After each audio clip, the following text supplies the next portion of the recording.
So this was easily one of my favorite chapters of Tokyo Ghoul. No. Favorite chapters this year that I've reviewed of anything. This was definitely up there because chapters like this is what separates Tokyo Ghoul from all the other series that I review because of the complexities, the depth of these characters, the amazing artwork at that, because Sui Ishida, his pen game was on point, his pencil game was there, because almost each and every, especially of the battle sequences, they look amazing. Like, he really put in work for the art, so art alone was awesome in this chapter. It was just like he really made sure to do his work. I mean, Takizawa versus, I don't even know what the fuck, Kaneki, Sasaki, both of them, whatever you want to call it, that looked amazing. Just so many different things. The big reveal of that one dude, that was amazing as well. But just art aside, getting into it. For starters, a lot of this was an internal conflict between Kaneki and Sasaki. Not necessarily even conflict. It was more so a discussion, and it was more so Sasaki realizing who he used to be, who Ken Kaneki truly is, because, I mean, at the end of the day, you can't blame him. He was scared to death. He didn't know who he was. All he knew was that he had a past, and rightfully so, you would be a little bit nervous, especially in the situation that he's in right now. You would be like, I don't know who the fuck that is, and I don't necessarily want to let him take control of my body. So him understanding in this chapter and coming to the realization that Ken Kaneki was in the same boat as him. He was just as scared as him. He was just as afraid of the situations and everything that he'd been put through as Sasaki. And I think that's what made him immediately appreciate and respect him and want to do the things that rightfully so he should be doing. Because at the end of the day, at the end of the chapter, he basically did what Ken Kaneki wanted, and that's saving Hinami. And I think Ken Kaneki will be there, but Sasaki will be in control because of the way it was presented at the end of the chapter. And honestly, again, just brilliantly done between the relationship and the psychological, I don't know what the hell to call it, if it's just really a psychological thing, if it's a little bit more than that, but he saved Hinami for Ken. It wasn't that Ken saved her, he did it for Ken, and that's what just makes it even crazier. In this chapter as well, you can see that Takizawa, I mean, we already know he's out of his fucking mind already, but you can see even more of the psychological trauma of everything that he's been through up until this point, when he's basically like, he sees Motto, and if you look closely at it, at first he was like, that's Motto, but he puts his hand over his face, and it's honestly a little bit vague, but who knows if maybe he felt a little bit ashamed, embarrassed, or sad at the end of the day when he saw her, because that was somebody that he was somewhat close to, was somewhat new, so it kind of made him probably like a little bit nervous, and at the end of the day, he just got his ass whipped because Sasaki, Ken, whatever the fuck you want to call him, was putting in work in this chapter. And honestly, I don't necessarily know, because at the end of the day, when Ken was talking to him, he was like, yo, bro, like, I'm not as strong as you think. Like, you know, at the end of the day, I'm hyped up, but really at the end of the day, I'm in the same boat as you. So I don't necessarily know if Takizawa was going to completely lose. I mean, he did run, and Ken was getting in that ass, but Takizawa's still a monster, and just the psychological trauma is beyond belief. You're not going to see this in shonen, and that's what I think the great balance that Tokyo Ghoul has, is that it has the depth of seinen, but it gives you the action of shonen. It gives you some of the supernatural elements of shonen, which is a great combination, and why Tokyo Ghoul is what it is today. One of the things about this chapter I definitely would say, the whole wrap-up of everything, is opposed to the original Tokyo Ghoul, where it always felt like the ghouls were dominating the inspectors, the end of this arc, it feels as though the inspectors gave the ghouls an ass whooping.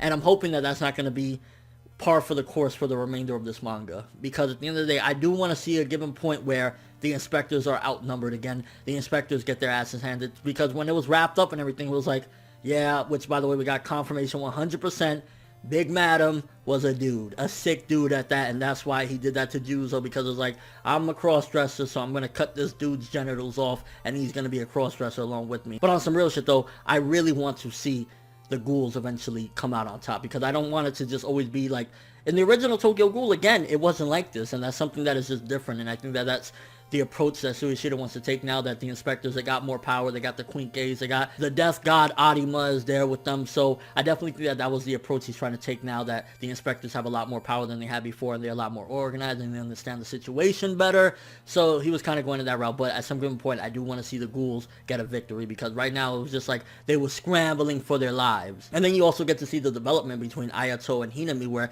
Ayato was ravaging in anger that Hinami was still in there and wanted to get her, and he definitely cared scared. So I would like to get a little bit more of an explanation and explore what they've been through together in those couple years since she basically left Banjo and stuff like that. Like, why does he care about her so much? What happened with them? And then seeing Tsukiyama has a father, and Tsukiyama's father is on the same quest to get the ingredients so he can get his son out of that funk. It's like, it was just bombshells left and right, but the epicenter of it all was definitely the whole Ken Kaneki and Sasaki High stuff. But then you have just left and right, Takizawa, Tsukiyama's father, Amon, like just all this crazy shit all around it, which is what made this like a godlike chapter. And honestly, I don't care what anyone says. Like, I literally had the acoustic version of the Tokyo Ghoul Unravel song, whatever, playing while I was reading this. And when Hinami is there and she knows that Arima's coming for her, I was just like, Sui, don't do it, bro. Why are you gonna do this for right now, bro? Why are you gonna do this to us?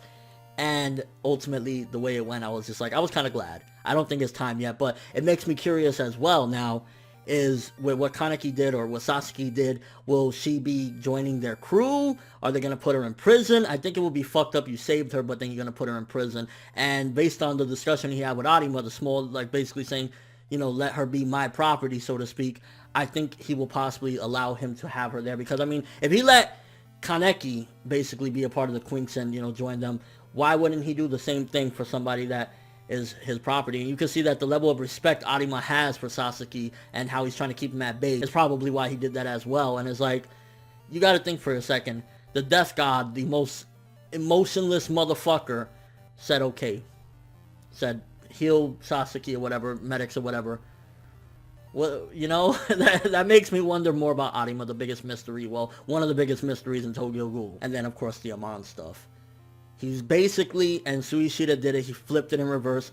He is doing what Kaneki was doing in the second half of the original Tokyo Ghoul manga, where he was cannibalizing motherfuckers and in a way helping out the CCG, and it's just like, oh, Amon, man. We knew for a while he was going to be, you know, around, and I think Suishida hinted it with that cover page of him looking just like that, and then ultimately he became like this, and it's like, there's so much to explore with Amon right now. How did he get free?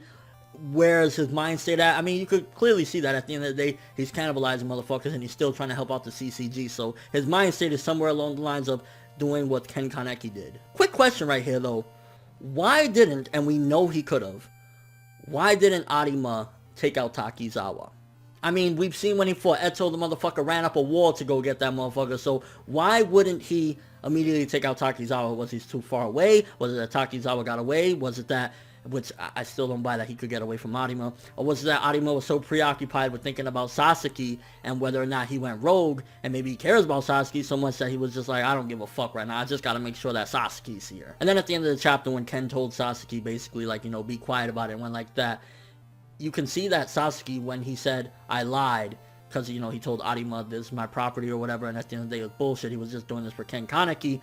You notice he didn't put the hand gesture like he normally does, as if he was listening to him in every which way possible. Like, I'm going to lie and I'm going to do it. You know, this is, our lives are at stake right now, and I wouldn't be surprised if at some given point, Arima is going to find out, and Sasaki, Ken, Hinami are all going to have to run for their lives, and I can't wait for that moment. But honestly, great ass fucking chapter. 10 out of 10, 11 out of 10 for this bad boy. It was just amazing. Like, don't get me wrong, I would like to see, and I'm sure it'll happen, the ghouls get the upper hand at some given point, but they were just too deep. The operation was planned too well for the CCG to lose, especially bringing in Arima. They made sure they were fucking nuking these motherfuckers, and it was just brilliantly done. Again, this is what separates Tokyo Ghoul as a seinen from everything that I review that is shonen, that it goes into these complex situations, these complex characters, and these complex emotions that these people face. But let me know what you guys thought of this chapter. What did you think? First of all, were you biting your nails thinking Arima was going to finish off Hinami? How do you feel about the whole exchange between Sasaki and Ken? I accept this more than I probably ever would have accepted in any other possible way. The fact that Sasaki is still around simply because of the exchange that they had with Ken, and the fact that Ken is still going to be around. And he said, please don't make me forget myself. It was just like, the exchange was just beautifully done. And Amon, what do you think about that? So many different things. Why didn't Arima attack Takizawa? It's just like, good shit, Suishida. And your overall thoughts of the chapter. But that's all I have for this review. Thanks for watching. Hope you enjoyed. If you liked anything I had to say or enjoyed the video, drop me a like. I'd greatly appreciate it. And if you haven't subscribed, if you could do so as well, that'd be amazing. I'm ForneverWorld, and as always, people, have an awesome day.